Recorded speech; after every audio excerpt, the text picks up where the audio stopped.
Children of the world, parents of the world, this is for you. I'm Rowena. And I'm April. We are best friends and moms to 5 young athletes and sisters to Olympic champions. We have a mission to inspire our kids and your kids through the stories of champions. Who am I? I am a champion. Who am I? I am a champion. Who am I? I am a champion.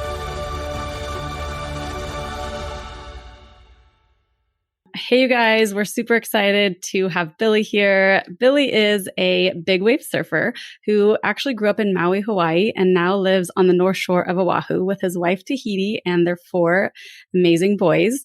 He is currently 31 years old and has many accolades, including the 4-time Piahi champ.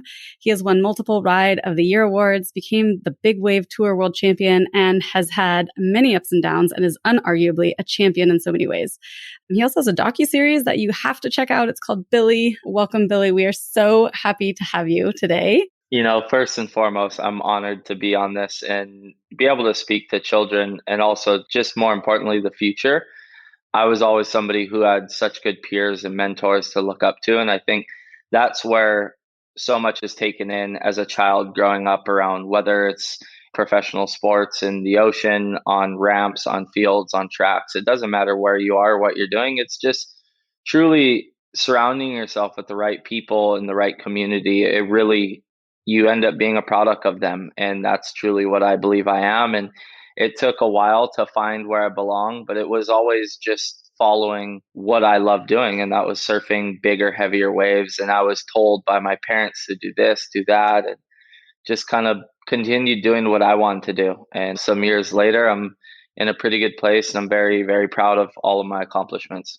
Oh, I love it. You kind of led into our next question. Do you have any specific stories of the people who inspired you the biggest, and like maybe moments that are etched into your brain, or the people that believed in you before you had this proof that you have now that you in fact are a champion of all champions? The most important person in the world is every child's mother. Without a doubt, you know, women create us, you know, as much as a father is a big part. To me, it's the mom who deserves so much from everything from the birth to the raising to where this child goes on down the line. And I had a wonderful mom that wouldn't take me out of the ocean. And I think that's the difference in a lot of other parents is that they would be ripping their kid out of the ocean. And my mom just basically, you know, as far as I can remember, I just remember her never judging me for what I did, whether it was spearfishing, fishing, bodyboarding, longboarding, surfing, windsurfing. If I was in the ocean, if I was at the beach and I was enjoying what I was doing, she just really let me excel. And that's kind of where I bounced around at all different sports in the ocean and ended up, you know, in probably a little bigger waves than most kids were used to. And that's kind of where I just really latched on to what I love doing. And it just kind of snowballed from there. It's once you get a little grasp or a little bite of what you want to do at a young age. I mean, it's hard to say because when I was a young kid, I just wanted to be like the next Andy Irons or the next Kelly Slater. I just looked up to the best surfers in the world. And as I got more interested and the more surfing pulled me into this like world, I really started to look at the people who were around me and what they were doing and if that was exactly what I wanted. And, you know, there's somebody who I'm sure anybody who's familiar with surfing knows, and that's Laird Hamilton. Growing up, he was Spider-Man or Superman to me. Like that was a real superhero. He was riding waves that I didn't think were rideable, and he was flying through the air on windsurf boards. It was just like he was an action figure. And that's when I went to bed at night, that's who I wanted to be. And it's just a little different than other kids. And I feel like, you know, I have cousins who grew up in East Los Angeles and they grew up putting a blue LA hat on their head every day, going to the little neighborhood baseball field and throwing ball and hitting balls around and just dreaming of one day playing on that Dodger stadium. And that was the same for me. You know, I would go to the pineapple fields up on the bluff of Jaws and look down at these huge waves of the pioneers like Laird Hamilton and Derek Donor and Dave Kalama, Buzzy Kerbox. There's a list of these guys. And I just knew that one day I was destined to be one of them. And I feel it's the same for those kids who are growing up with going to Dodgers games, going up to sit in the nosebleed with their grandpa and they got a mitt on and they're just dreaming of catching that home run ball. It was all the same, just a different court is kind of how I look at it. So cool. I think one question that I know, for example, Jet, he's my 10-year-old and he is getting into surfing. And I just asked him, like, if you could ask Billy anything, what would you want to know? He was like, how do you even know you can do that as a sport? Like, how do you get into it? Was there like a defining moment that you knew that you could do this as a profession, or did you just kind of like fall into it? Yeah, I mean, when you're a kid, you have idols, you have these iconic people who draw so much attention to you because they drive nice cars, they have huge trophies. Jet likes gold chains. There's things that come with success. And I think it's up to myself now is to how do I want to divide myself from others? Do I want to be a mentor to the future and children, or do I just want to be some Hollywood kid who is just like living this beautiful, luxurious lifestyle and flaunting around? There's different ways of taking it. And I think the people who decide to take that turn for just truly the love and passion of whatever they're doing, and it's really where I'm at right now, is that's where the kids start to look up to those kind of people. And I was lucky enough to have those people in my life growing up. And I always knew I wanted to be a professional surfer. It was really unrealistic for me at a young age because I was a heavier set kid. I didn't have the national titles. I didn't have a Billabong or a Quicksilver sticker or a Volcom sticker on the nose of my board. I was so far behind the eight ball with all the progression of the future surfers coming out of Maui, let alone Hawaii. My generation was without a doubt one of the most talented groups of kids to ever come out of Hawaii. And I was so far in the back of the line. Did that take away the end result or the dream? No, I didn't really let it bother me. And I think that's where my mom came into play so much, was just do it because you love it. Don't do it because other kids have sponsors and they're winning this and winning that. It's not about that. It's about why you're doing this. And that was just truly because I loved it. And somebody like Jet, if he really loves surfing or if he really loves baseball, he's going to find his way through there. He's going to slowly start to navigate through these little hurdles and issues that you come against with things that you love. It's like a relationship in life. It's the same thing. No matter how pretty and how much love is involved, there's always issues, there's always problems. And now I look forward to those issues and problems, like figuring out a solution. How do I get over this? As a kid, the first thing for me is fear. I want to do that, but I'm scared. And as a child, it's hard to tell a kid when they're scared, like, you got to do it, you got to do this. And I don't think that was the issue with me. I don't think my mom did that to me. It was like, you have to go, you have to drop in on this ramp. We're not coming back unless you do it now. That was never the case for myself. I had older brothers who I looked up to, and they were just complete maniacs at what they did. And I kind of followed in their footsteps, but I do remember the first time I kind of challenged fear in pretty bigger waves. I was 8 years old, and I just remember surfing a wave over like really shallow reef. It's here on the North Shore. And it was right when I moved to Oahu. I moved to Oahu from Maui when I was 8 years old with my mom. And it was the difference of surfing a wave like Hokipa, a real mushy wave, over to a hollow reef barreling wave. And I was terrified. And I just knew that there was no way I was going to learn unless I tried. And it's really my motto to life is like, don't ever look at your losses as losing. Really look at them and just dissect them as an opportunity to learn and better yourself. Because without making mistakes, and every kid does it, whether it's with boys and girls, whether it's with entering puberty, entering adrenaline, sports, there's so much mistakes that are going to come. And as a child and as a kid wanting to be a professional or be the best at what they do, when you are able to address that mistake, that is when you're going to be able to take your next step on being the best at whatever you want to be. And I hate saying this because losing is my biggest fear in life. I hate losing, but it's also the biggest opportunity for me to get better, as weird as that sounds. Taking a loss is taking a step in learning and having a huge opportunity to better yourself for the next time around. You just had so many good nuggets in there. I feel like we need to break that up for the kids. It's not weird at all. It makes total sense. I love the fact that you just talked about taking responsibility And that's when you learn. You kind of answered this a little bit, but I was blown away by your documentary, and kids, go onto YouTube and find that. It's called Billy. But well, number one, the fact that you weren't a favorite going into that first event you won, I think it was 2015. Talk us through that. Yeah, that was different. I had a 6 or 8 month kid, and that was a huge shift change.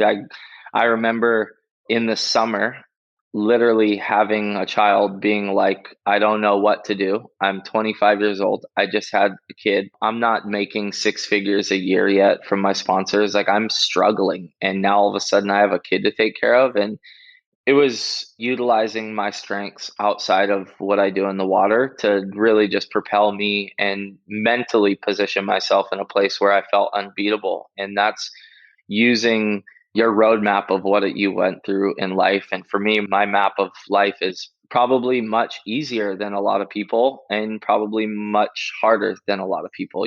I don't compare myself to anyone. I know there's people out there who have had it way worse than I have, not even the slightest chance of opportunity of what I've had. And then again, I know people out there who have had my opportunity times 10 since they're 8 years old. And it's just really not looking over your shoulder, but just looking at what's in front of you, not trying to worry about other people's situations or opportunities, and just focusing on what you have and what you don't. And if you don't have it, figure out a way to get it. And that was, for me, getting a wild card into the first ever big wave paddling event in my backyard at Jaws against Shane Dorian and Ian Walsh and Greg Long and Twiggy Baker. These were my mentors, my idols. Like, these were the guys who I thought were the best in the world. And then I'm like, okay, why am I surfing next to them?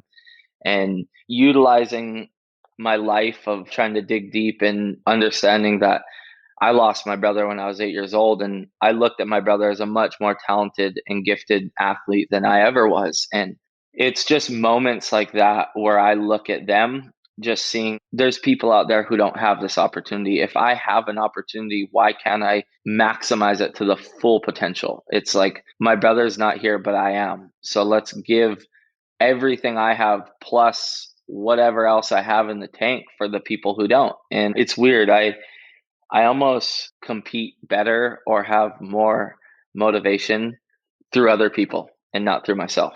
I just feel like it wasn't fair for a lot of people in my community or circle growing up for what happened to them or the cards that they were dealt with, and the life that my parents gave me, and the way I was able to walk and navigate through my teenage years.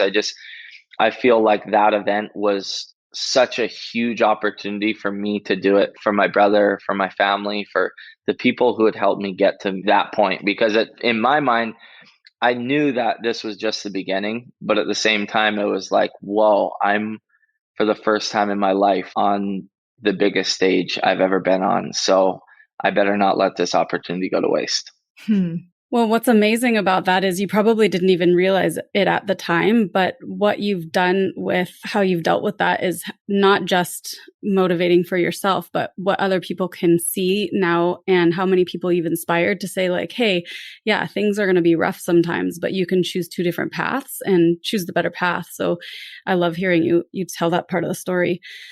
Okay, so tell us, how do you be able to surf big waves like you surf? Like, how do you get the courage and the motivation? Is there like a progression, or what happens to become a big wave surfer? I mean, it all starts on the shore break as a kid running around naked, as a toddler. As crazy as it sounds, as a parent, it's like, how far are you going to let that kid run off the leash? Do you stop them, or do you kind of just let them find their flow state and see where they end up? And that's I'm in that situation now with my children, is like, do I force them into a certain place, or do I just let them run free? And if they find something and it starts to expand and get bigger, and the interest and knowledge just starts to become deeper, I'll give them the biggest platform that the world has to offer.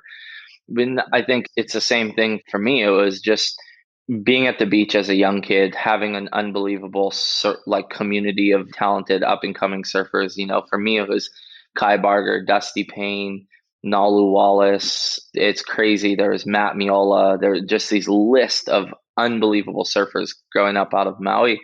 And we all just loved to go to the beach and surf. And as you grow and as you start to understand competing, you kind of, with surfing, I just found where I fit. And that was, I just loved surfing really big, good waves. It wasn't that I felt like I didn't have competition there, but I just felt like it wasn't frustrating for me. It was where I felt like I could just have fun and perform, and people would be stoked on what I was doing rather than, I can only imagine it's similar. I mean, I played ball sports growing up, and it's like if your dad wants you to play shortstop, but you're like, no, I want to be a pitcher, but like, no, you're better at this. You need to play shortstop. It's like, that kid might just fall out and just lose passion for what he's doing because his heart or his mind's somewhere else. So yeah, back to really getting an understanding of when and where that really happens and when do you know this is what you want to do. There's not a time and place. It's just really following what you're passionate about. And I think that's when you create these undeniable beasts. You look at these athletes like Kelly Slater, look at people like John Florence, you look at LeBron James, Kobe Bryant. There's certain athletes that I look at and I think at a young age, maybe they played a handful of different sports or whatever. And once you get this feeling and people aren't forcing you to do it, I'm doing this because I love doing it. That's when you find greatness. You're able to better yourself and you're able to really just strive and continue doing what you're doing. It's like if you found something you loved doing as a young kid, I'm positive that any good parent out there is going to make sure that opportunity continues to be there, because it's like anything to keep your child out of trouble, anything to keep your child in routine at doing something they love. I mean, that's the whole goal of life, is really finding what means most for your children. And I think when they find that, that's when you can navigate through careers to become the greatest of all time. Heck yes. I loved the quote your mom said. She said, Billy always works so hard, but above all, he loves surfing. And it sounds like it's the secret right there. Yeah. And right now, 31 years old, I think I love surfing more than I ever have. And do I blame that for things that have happened? For sure. I've hated surfing in my life. I've gotten sick and tired of it. I've broken surfboards. I've cried. I've quit surfing for months. I've felt forced to do it. But there's other things in my life that were going on, and where I'm at now, I can pinpoint what caused that. And a lot of it's, being forced to do things or being told this is what you have to do, or you're competing in events or a tour that maybe you're not passionate about. For me, it's maybe I'm not the happiest to surf in knee-high waves on the other side of the world that takes 3 days for me just to get home. That's the truth, is I don't like doing that. I like competing in front of my home. I like competing in front of my family. And I just like surfing really good waves. And I've went through a lot of adversity.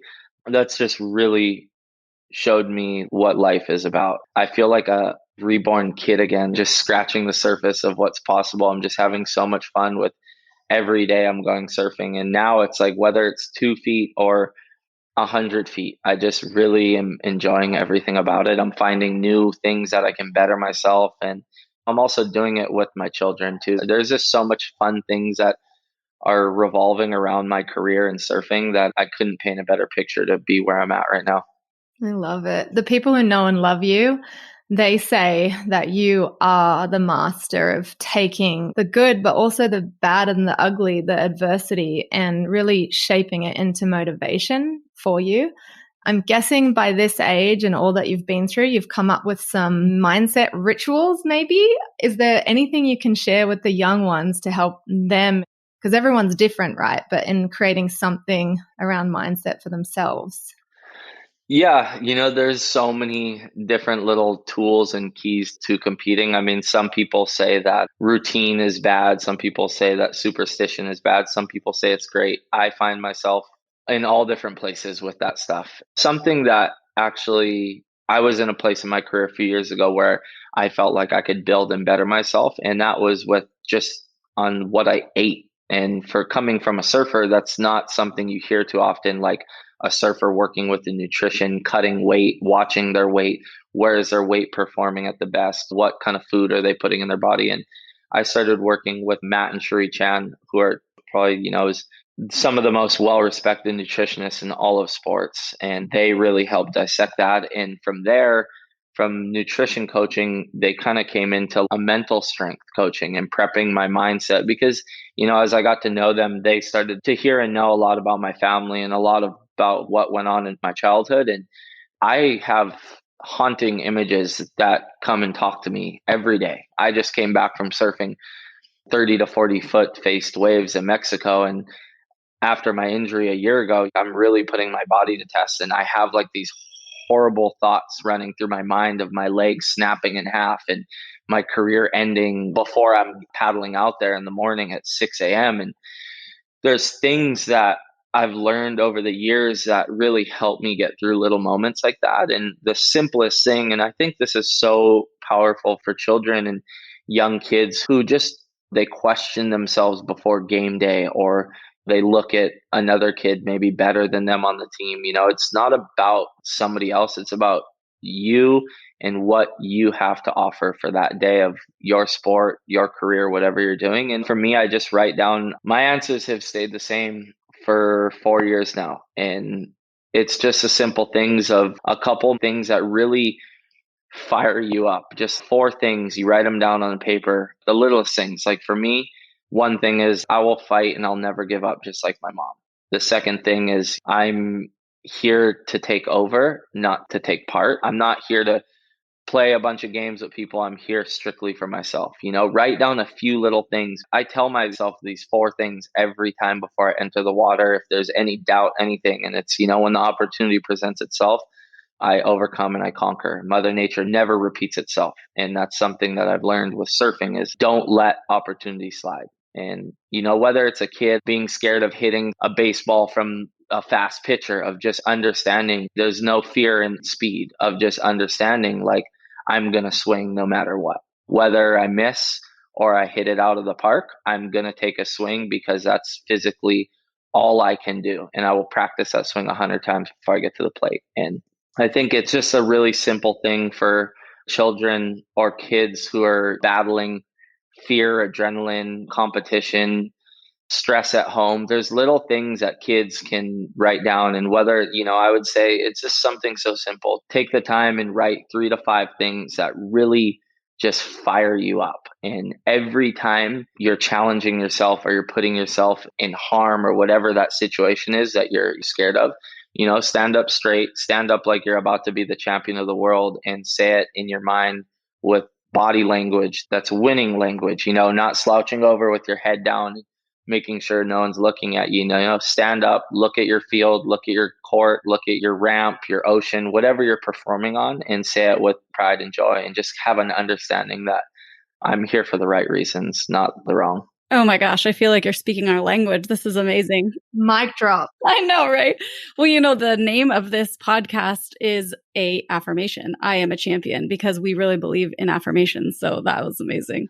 I live by that. And that quote right there, I am a champion. It's standing up. And 2 years ago, I surfed against Italo Ferreira. He was the #1 surfer in the world at the Pipe Masters. And there was probably 15,000 Brazilians just screaming, chanting with flags on the beach at Pipeline, the final event of the year. And I'm a wild card into this event. And I have my family, my kids, and 10 friends, my trainers and coaches behind me. Meanwhile, this kid's got the entire beach and it's in my backyard. And I was like, wow.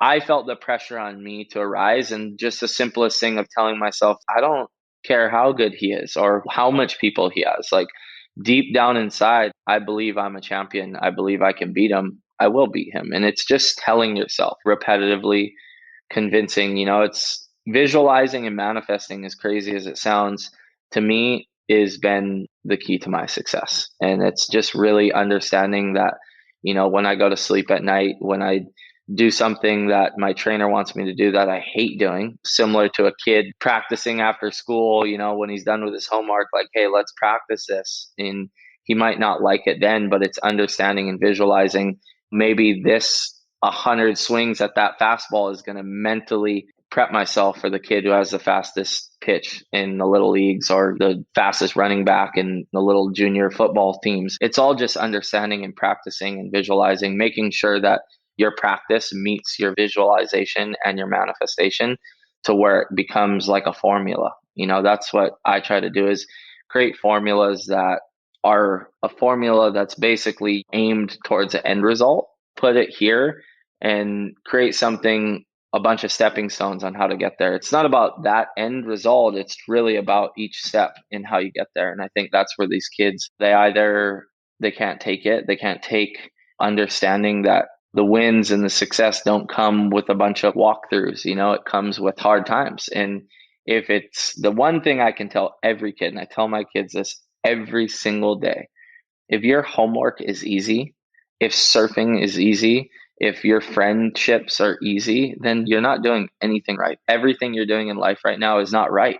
This was never supposed to be a walk in the park. Everything without mistake, without trial and error, there has to be difficulties. There has to be hard times. And that's what really excels some kids, and some kids don't. Being able to visualize and manifesting, that's where these kids can really just position themselves in great places to see where their careers might end up. I hope your kids know how lucky they are to have you. And we are so grateful that now the youth of the world, our little tribe that's forming who are listening, they can get this wisdom from you too. I saw a really sweet moment in your documentary where you were saying goodbye to one of your sons and you just whispered to him, "My champion." And it brought back what my dad used to call me, right? Roby, the champion of the world. When I was little, I wasn't. And is that something that you consciously do? Or does it just come natural? Like speak life and belief into your babies?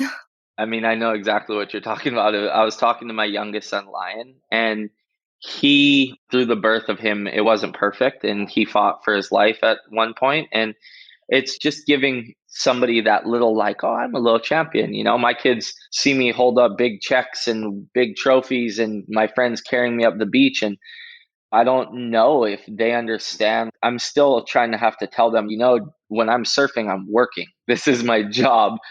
And I'm not just like a champion because I want to be a champion. Like, it takes a lot to get there. And little Lion, he's different than all of our other kids. And I don't take anything away from my other children. It's just, he's competitive. And there's something that I see in myself in him. And I always just try to tell him, you're my little champion. And everything he does, he wants to be like, whether it's riding a little scooter like a razor or it's riding a skateboard, he wants a professional razor or a professional scooter because he wants to be a real champion. And I don't force my kids to do anything. It's just, I'm along for the ride. Whatever they want to do, I'll be there to support them and carry them everywhere I can. There's nothing that I really preach on my children aside from just really having fun and being passionate about whatever they're doing. If they're not passionate about it and there's no real love, like they're doing it because other kids are doing it, it doesn't matter. It's not cool. You don't have to feel cool to do it. It's like, do something because you love it.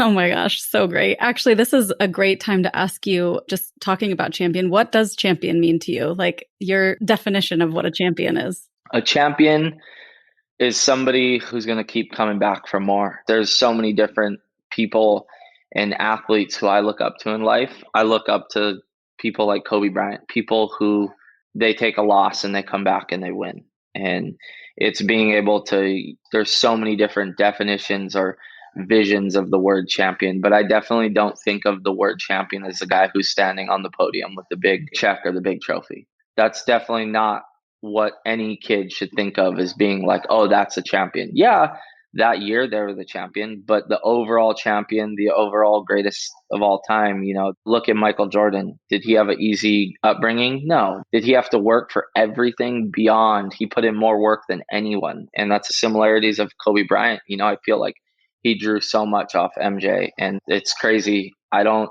really have a surfer that I've taken that from, as weird as that sounds. There's a lot of surfers who have motivated me and inspired me.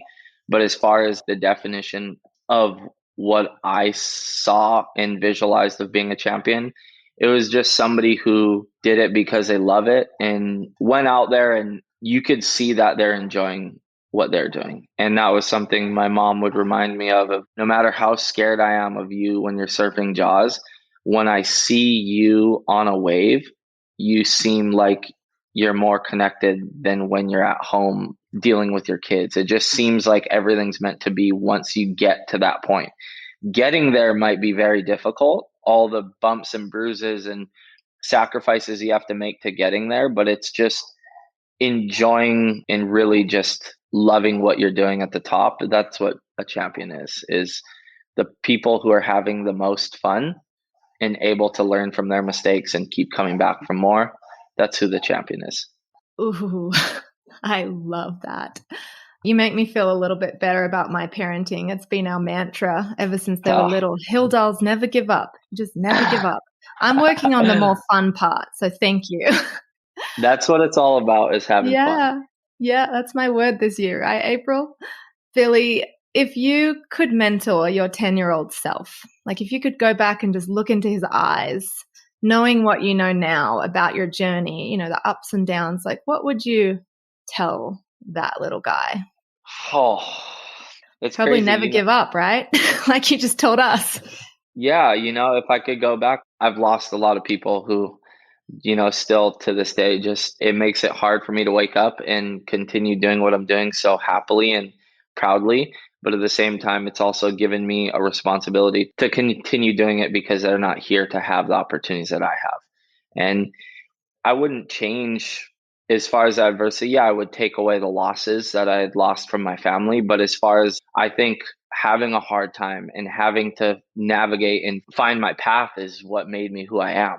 And I think just the simple things of just telling my 10-year-old self of you're going to make so many mistakes growing up in life. And as long as you can keep addressing them and facing them, you're going to be a world champion. It's learning from your mistakes is what's going to build you and get you to the top, and just truly never giving up. It's like no matter what people tell you about, whether it's your education, what you were born with, your genetics, your height, your weight, your age, don't give up. Don't let other people's opinions or words faze you or bother you. Use it as fuel to outdo them, to outwork them. And there's one thing I can tell every little kid is there's going to be so many stronger kids, and there's always somebody bigger and stronger than you, no matter what. There's somebody who can beat you. But if you can be in the same room as everyone and understand that you're willing to, that you have that much energy towards what you love. And if you can literally look around in that room and tell yourself, obviously at a young age, it's a bit hard to understand that. But as you become a teenager and you really start to excel into your career, of just understanding that nobody in a room can outwork you, I just truly believe that you'll be the best in the world. I'm sure I've stood in hundreds of rooms where a good amount of the people in that room could outwork me on paper, but mentally, what I've done in my life has got me to this point of understanding and believing this visualization of I will outwork anyone around me. And that's just, I think, something that will really take you to the next level, especially when you get to competition. For me, it's I'm in the water. I'm not on a field or on a court. And I look around and the guys in the other jerseys, and I confidently know that I could outwork any one of these guys at any given time. And that's where I feel like I'm able to get that one up on them and walk away with a lot more wins than losses in certain scenarios. Okay, now that I have chills and I want to become a big wave surfer, I don't know, do you guys think I have a chance? You've talked me into it. It sounds amazing. You have given us so much of your time. Thank you so much. We are so blessed to have you and gotten to talk to you today. And yeah, Rowie, did you have anything else before we... Billy, I just feel like you're the spirit of everything that our mission with this podcast. And I am so grateful. Like, thank you. I think you're going to not know how many kids that you have affected, but you're literally the epitome of you've got this life, this one life, this torch that you're making burn brightly as possible. And right now, your words and your story, it's passing it on to future generations. And we're just so grateful. You're going to hear kids come up and say, I listened to Billy Kemper on that YouTube video or that podcast one day, and he changed my life. Thank you, Billy. That's what it's all about, though. And I think for me to hear that from kids, I hope my kids one day say that, because they definitely don't. But with the last 2 years of my life, I've just made slight sacrifices for my own self to no one else. And I think those sacrifices have turned the tables of what I look at as being a champion, or what I look at as winning, is when a kid tells me that I've helped them, or if a kid asks me a question, how do I do this? How do I do that? I look at that as a win. Like I'm winning in life because I'm helping somebody. And to be able to help without asking, that's the true champion of life. That's the true victory of living, is being able to give back without people asking. And it's not giving money back. It's not giving hand on hand help. It's giving people just a simple thing of life, of just outlook and what they look at of possible and not possible. And I think just keeping kids in sight of that end dream is very, I wouldn't say easy, but it's where I'm at in my career. I feel like I have an opportunity to really enhance that opportunity for kids. You know, when times are tough, I feel like if I can just have a couple words with you, or if you could just do the slightest amount of research on who I am and what I've went through in life, I think there's something down in there that you can find that will help you get through what you're getting through, whether it's teenage kids dealing with girls or drugs or injuries, anything, family issues. You lose your brother, your sister, your mom, your dad. You know, there's somebody out there who's dealt with it or been through, if not a worse situation than you have. And it's just the people who are able to talk about it after are the ones who I feel like will affect and really help the future and steering them to being the next little champions. Yeah. Thank you for being so vulnerable about your doubts and fears. I think that's so empowering, because often we look at people like you and just think, oh, they're just so strong mentally, but it's literally a practice that you've built. And I think that's going to help so many. Thank you. Oh, yeah. What people see is not what it is. My kids are crying this morning. Me and my wife were arguing. Life is not easy, but all those mistakes that happened for me this morning, when everyone comes home, it gives me time to address and figure out how to better each and every one of those relationships or opportunities that come up every day. So keep dissecting your mistakes, kids, and just never give up. That's the bottom line. Oh, I love it. Well, thank you. Thank you so much for listening to I Am a Champion podcast. Make sure to rate, review, and subscribe to the show. We are on all platforms, and we really appreciate it. You can also find us on IG and TikTok at I Am a Champion Podcast and YouTube at I Am a Champion. Until next time, remember, you are all champions, leaving you with high fives, big hugs, and big belief. April and Rowena. Who am I? I am a champion.